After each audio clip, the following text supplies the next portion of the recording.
Halo teman-teman mahasiswa, kembali lagi dengan saya. Kenalin, gue Penny Nur Inaya, biasa dipanggil Ina. Saya mahasiswa Ilmu Komunikasi, Fakultas Ilmu Sosial dan Ilmu Budaya. Podcast kali ini kita akan membahas tentang ormawa-ormawa kampus. A few moments later. Podcast kali ini kita sudah bersama dengan salah satu anggota DPM Komisi A Fakultas Ilmu Sosial dan Ilmu Budaya dengan Kak Romi. Halo Kak Romi, gimana kabarnya? Alhamdulillah baik. Sebelum kita bincang-bincang soal politik di organisasi, aku mau nanya nih sama Kak Romi, organisasi itu menurut kakak apa sih? Organisasi itu bagaimana kita sekumpulan orang yang terstruktur itu bisa dinamakan organisasi. Kak Romi sendiri ini menjadi anggota DPM sudah berapa lama sih? Saya anggota DPM itu dilantik pada tahun 2019, berarti sudah 1 tahun. Dan mau lengser ntar lagi. Terus tugas dari DPM sendiri ini apa? DPM itu mengawasi di setiap ormawa-ormawa yang ada di FISIP juga. Kita udah tahu ya, Indonesia ini urgent dengan pandemi atau COVID-19 yang dimana semua sekolah tinggi ini diadakan secara online atau daring. Nah, gimana sih kaitannya sama ormawa di kampus ini? Apakah ada hambatan apa aja sih yang dihadapi oleh DPM selama pandemi ini tuh apa aja? Selama pandemi ya pastinya ada pandemi atau enggak, hambatan itu pasti ada di setiap organisasi. Tapi dengan adanya pandemi seperti ini pastinya hambatan menambah. Kita susah untuk bertemu dan sebagainya dan serba online pastinya, dan kita setiap melakukan aktivitas apapun mulai rapat dan sebagainya kita menggunakan aplikasi-aplikasi, dan kita harus belajar juga untuk bagaimana kita rapat ini bisa kondusif seperti itu. Kakak, kenapa sih kakak memilih DPM? Kan ada BEM, BMKM, BEM fakultas itu. Kenapa sih kak? Emang apa sih nggak boleh? Oke, hidup itu kan pilihan, Mbak Ina. Bagaimana saya harus milih DPM, bagaimana kalau nanti milih BEM dan sebagainya. Nah, pertamanya memang saya harus berproses sebelum menjadi DPM ini. Saya menjadi anggota di HMP, yaitu di Himakom. Nah, setelah lepas dari Himakom, langsung saya memberanikan diri untuk di DPM. Kenapa sih? Ya karena itu adalah pilihan. Bagaimana saya harus melangkah kemana? Entah ke BEM atau DPM. Nah, saya ternyata melangkahnya ke DPM. Seperti itu, Mbak Ina. Kakak ini DPM Komisi A ya? Ya. Untuk melihat kemarin event DPM secara online, gimana sih pendapat kakak? Apakah itu efektif atau ada gejala apa gitu, hambatan? Kalau Tersendiri. pandangan saya melihat e-vote yang kemarin itu kan dari DPM KM Universitas Trunojoyo Madura. Nah, saya dari DPM KM FISIP. Nah, kalau pandangan saya sebagai DPM, kalau dikatakan efektif, menurut saya itu gak efektif karena ini ya mungkin ini adalah kali pertama e-vote di masa pandemi. Dikatakan gak efektif ya gak efektif memang, karena ada kan kemarin itu masalah yang kotak kosong dan ternyata kotaknya tidak ada. Nah, kotak kosong memang tidak ada, ya benar kan? Iya, kotak hantu berarti itu namanya. Nah, ya tetaplah yang tidak kosong berarti menang. Ya itu tetap kata yang tidak kosong berarti menang.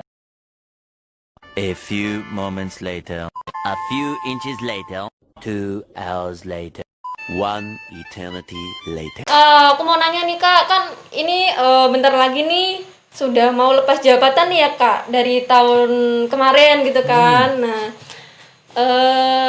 ada pemilu raya di Fakultas Ilmu Sosial dan Ilmu Budaya gitu. Bagaimana menurut kakak dengan secara online, diadakan secara daring online ini saat ini nih?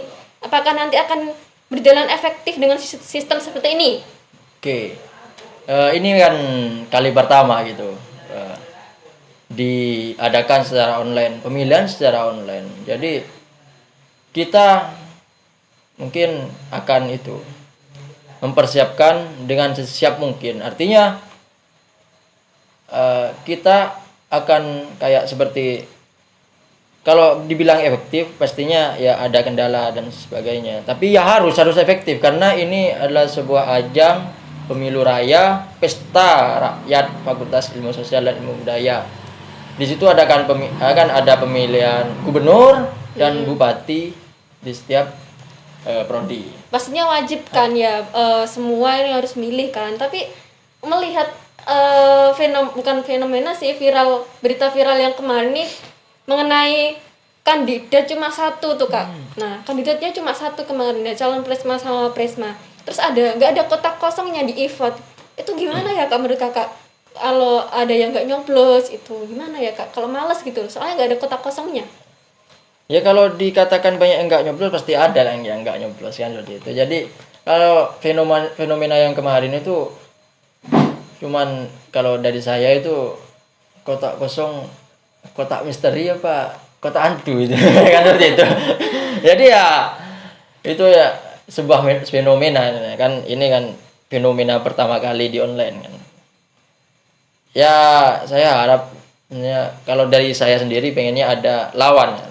Satu dan dua ini lebih itu apa namanya, lebih seru kan, kalau kata-katanya anak-anak lebih seru.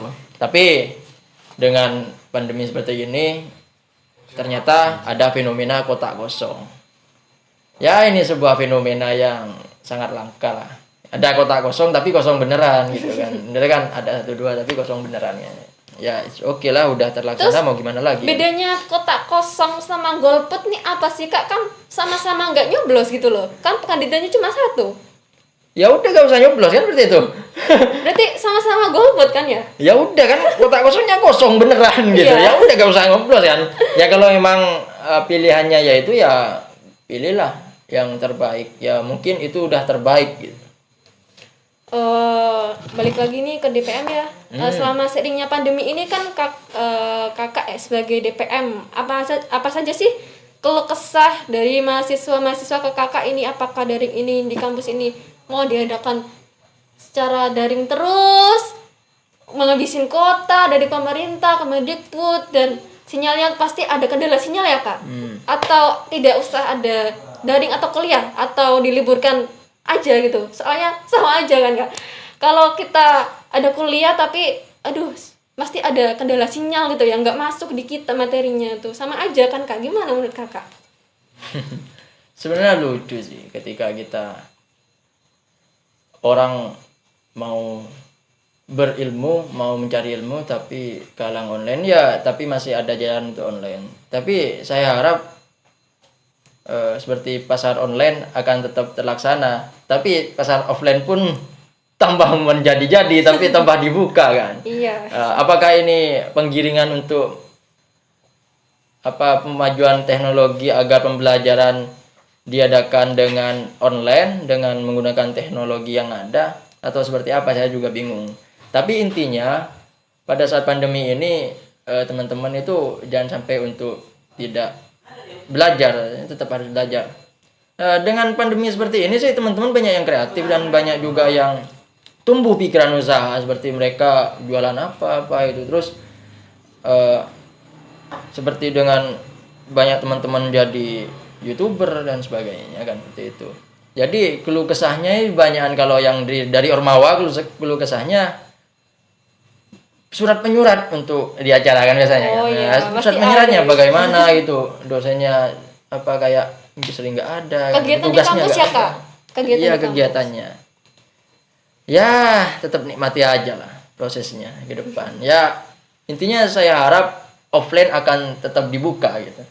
Ya kita berdoa aja semoga pandemi ini tuh cepat berlalu gitu. Soalnya kita sebagai mahasiswa juga pengen kuliah offline gitu kan. Banyak kendala di saat online gitu, maupun sinyal atau tugas gitu di masa pandemi. Sebenarnya ini kalau kendala itu online offline pun itu pasti ada kendala, tapi ya kembali ke masing-masing orangnya.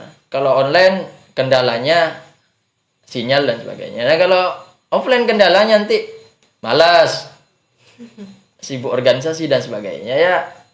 Itu sama ada plus minusnya masing-masing. Bagaimana teman-teman itu tetap mau belajar apa enggak seperti itu.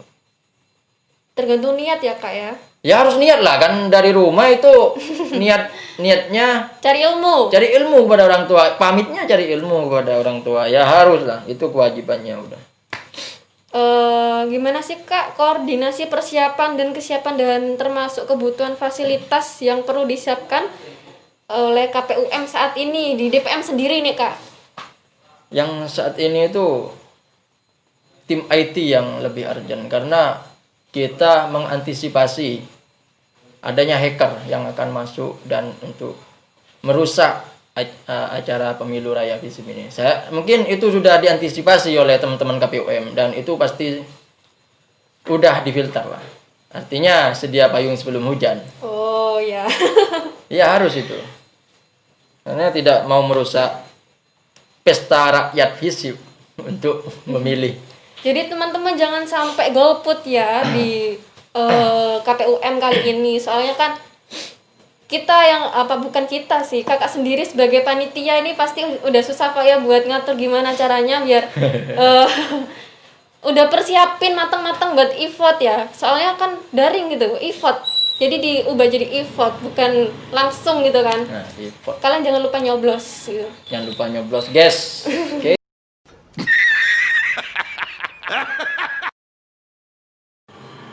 Oke, terima kasih Kakak Romi. Semoga bincang-bincang kita pada malam hari ini bermanfaat sekali ya buat teman-teman. Apalagi untuk mahasiswa ini. Jangan sampai di masa pandemi ini menjadi penghalang kita untuk berkarya dan jangan sampai menjadi halangan untuk mendapat ilmu. Yang terpenting saat ini itu jangan lupa jaga kesehatan. Jaga kesehatan, itu paling utama. Oke, terima kasih Kakak. Semoga bermanfaat. Sekian dari saya podcast Malada malam hari ini. Sampai jumpa lagi. Assalamualaikum. Dadah.